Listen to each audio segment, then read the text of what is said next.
شالوم شالوم شالوم بيتسب እግዚአብሔር አምላክ ሰላም ጸጋ ምሕረት ናይ ክርስቶስ ምስ ኩልኩም እዩ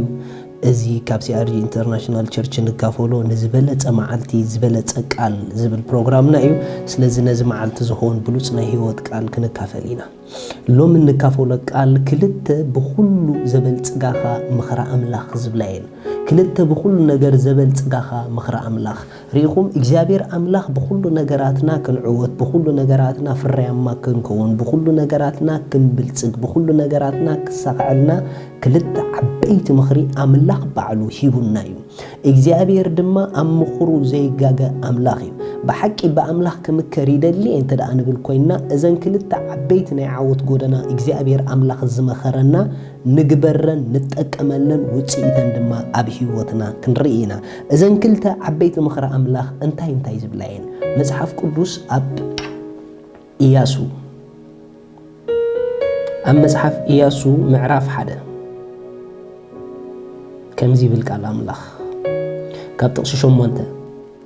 نتي أبو التصحفة بأنت تتنكك كتجبروس معلتن ليتن أستنتن نمبر إذا مصحف حجزي كاب أفكا أي تفلا شعو مجدخا تقنعمو شعو دما كسلت أكا إيو شعو مجدخا تقنعمو شعو دما كسلت أكا إيو مجدنا زقن علو بزخدنا يو دما زسلت أنا عبدنا إنجليش بروسبر كتجبريخا يزولو كتبلتقيخا نبلتقلو من قدي جابير أملاخ كمزيلو نجيرنا حدا معلتن ليتن نقال أملاخ مستنتان كالا أي كاب أفكا نقال أملاخ زي مفلاي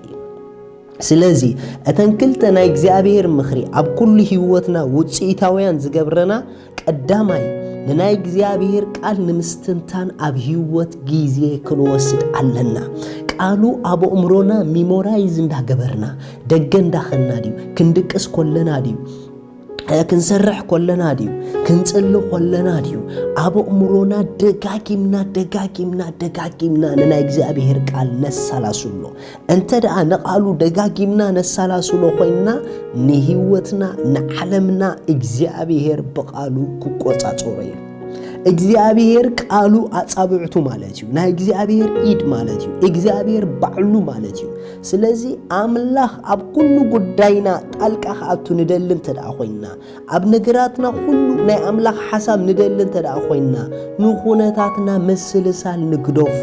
ንእግዚአብሔር አምላክ አሸጊርናዮ ዘለናኮ ዘዘጋጥመና ጉዳይ ለይትን መዓልቱን ንዑ እንደሐሰብና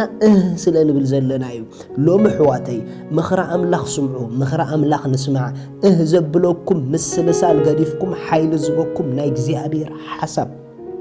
አሰላሱሉ ሪኹም ሰብ ነትዘሰላሱሎ ህይወቱ ንዑ ይዝመስል ከምቲ ሰብ ነትዝበልዖ መግቢ አካሉ ንዑ ዝመስል ማለት እቲ ዝበልዓካዮ መግቢ ምስርዓተ ደምካ ሁሉ ተሐዋዊሱ ናይሎማ አካላትካ ከምዝኸውን ልክዕ ከምኡ ናይ ጽባሕ ህይወትኪ ህይወተይ ህይወትካ ድማ ናይ ትነሰላሱሎ ቃል አምላክ ውጽኢት እዩ እስከ እግዚአብሔር ጓሳይልካ አሰላስል ንዝተወሰነ ጊዜ በሐቂ ኣብ ዘመን ህይወትካ ምንም ከምዘይጎድለካ ሽዑ ክትርኢኻ በቲ ዝበና ኃይል ንኹሉ ይኹል ኢልክስከ አሰላስሊ ኣብ ህይወት ዘይተኽእልዮ ነገር ከምዘየለ ክትርኢኺ ኣብ ዝኾነ ሁሉ እግዚአብሔር ምሳይል ክስከ ሰላስሊ ፍርሕ ዝበሃል ኣብ ዘመን ህይወትኪ ክስእኒ ይኺ ስለዚህ ቀዳማይ ነቃል አምላክ ምስልሳል ሪኹም እቶም ነቃል አምላክ ዘሳላሱሉ ሐሳቦም አክንድ በኹነታቶም በሐሳብ አምላክ ድተገዙኡ ሰባት ኩሉ ጊዜ ሻይንም ድጎ ኩሉ ጊዜ እንዳበርቱዑን እንዳወስኹን እዮም ዝኾኑ ኣብዛኣተውኻ ይቆንዖም ንምንታይ ተራእልኩምኒ ውሽጣዊ ዓለሞም ብናይ አምላክ ቃል ስለዝተገዘአ ደጋዊ ህይወቶም ከኣነት ናይ ውሽጣ ሐሳቦም ይዝመስል ረዩ መጽሐፍ ቅዱስ ኣብ መዝሙር ዳዊት ከምዚ ይብል ሃሌሉያ መዝሙር ዳዊት ምዕራፍ 1 መዝሙር ዳዊት ምዕራፍ 1 ካብ ጥቕሲ 1 ክሳብ 3 ክንርኢና ብምኽሪ ረሲአን ዘይማላለስ ኣብ መንገዲ ሓጥኣን ከዓ ዘይቀውም ኣብ መንበር መላገጽቲ ድማ ዘይቅመጥ ብሕጊ እግዚአብሔር ዳኣ ዝፍሳሕ ነቲ ሕጉን ለይትን መዓልትን ዝመራምሮ ሰብሲ ብፁዕ እዩ ሪኹም እዛ ዝመራምሮ ትብል ደላ ቃል ዘሰላስሉ ማለት ያ ንና እግዚአብሔር ቃል ለይትን መዓልትን ዘሰላስል ሰብ ኣብ መገድ እንዳኸደ እግዚአብሔር ጓሳይ ይዝጎድለኒ ይብለይን ኣብ ገዝኡ ኮፊሉ ኮሎ ስሩሕ እንዳሰርሐ ኮሎ እግዚአብሔር ጓሳይ ይዝጎድለኒ ይብለይን ክድቅስ ኮሎ ኣብ ዝኸዶ ኩሉ ኣምላኽ ምሳዩ ክትስእ ኮሎ እግዚአብሔር ሓይለዩ እግዚአብሔር ብርሃነዩ ኢሉ ደጋጊሙ ክሓስብ ዝውዕል ሰብ ንሱ ህይወቱ እንታይ ከም ድመስል ረእይዎ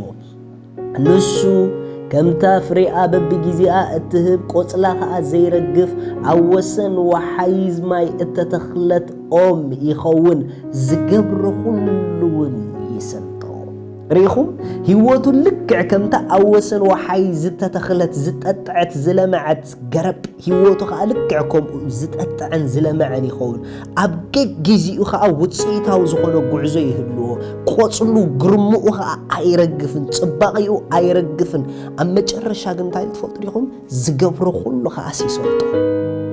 ስለዚ በሐቂ ዝገበርናዮ ኩሉ خሰልጠና ንደልን ድሕር ኮይና አቋራጭ ዝበሃል ካለ መንገድ የለን መስቃል አምላኽ መስለሳል ሞዓል ጀምሩ እስከ ዘዓመት ሕጂ አይትخسروا ዛ ተቅጽል ዘላ ጊዜ እስከ ካብሎም ጀሚርና ንጠቀመሉ ነዝቃል ንናይ እግዚአብሔር ቃል ደጋጊምና خነሳላስል ኑዓል አመገድ እንዳኸና ካለ ነገር አይንሕሰብ ቃል አምላኽ ንሕሰብ ክንድቅስ ኮለና ቃሉ ንሕሰብ ውሽጥና ከም በስብሒ በንጉዕ በሐጎስ ክምላዩ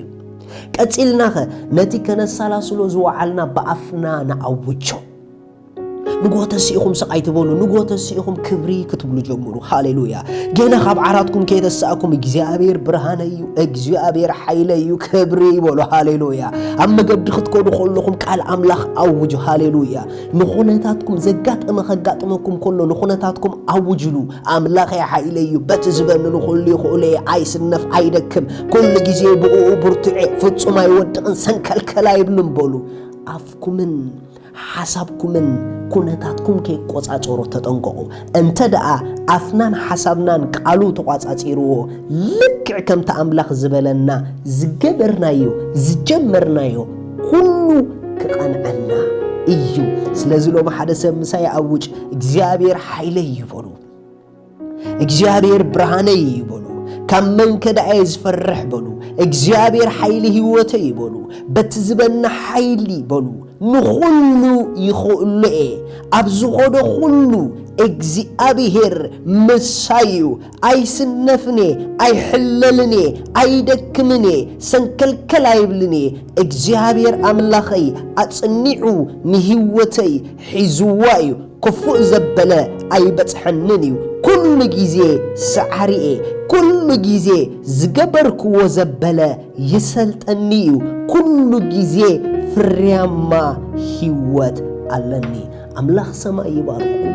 لومي نقويتانا يسوس كروسوس وسينكم زي تقبلكم بليز تامعالت مدحان لومي أحوي حفتي لومي وسينكم كتنقصوا بلبخم نقويتا عدمكم بحق نقويتا خد قبولوز وسنكم ذات صولت مسايد سليم እግዚአብሔር አቦ ስለወደቀ ኢየሱስ ክርስቶስ የመስከና ካለሁ ያአምናለሁ ኢየሱስ ክርስቶስ ስለ ኃጢአቴ ከም ዝተሰቀለ አዳ ኃጢአቴ ከም ዝኸፈሎ ያአምናለሁ ስለይ ከም ዝሞተ ያአምናለሁ በሳለሰይት መዓልቲ አምላኽ ከሞታት ከም ዘተንሳካዮ አብየማን አምላኽ ከም ዝተቀመጠ ያአምናለሁ ኢየሱስ ክርስቶስ መድኃኒዬ ጎይታይ أملاخيو كابزا ساعات نقويتا بمأماني ولود أملاخ حدش فطرت كوين اللهو منفس قدوس بأمنت بشم يسوس يقبلك اللهو آمين زي أدوسنكم بجاهم بزب تحت زولو ناي فيسبوكنا أدرس تصحافولنا ميسنجر ويدما بتليفوننا بزا عد زولوكم SMS قورولنا تدليكم دولولنا كنرهبكم هنا كنصلي لكم هنا شالوم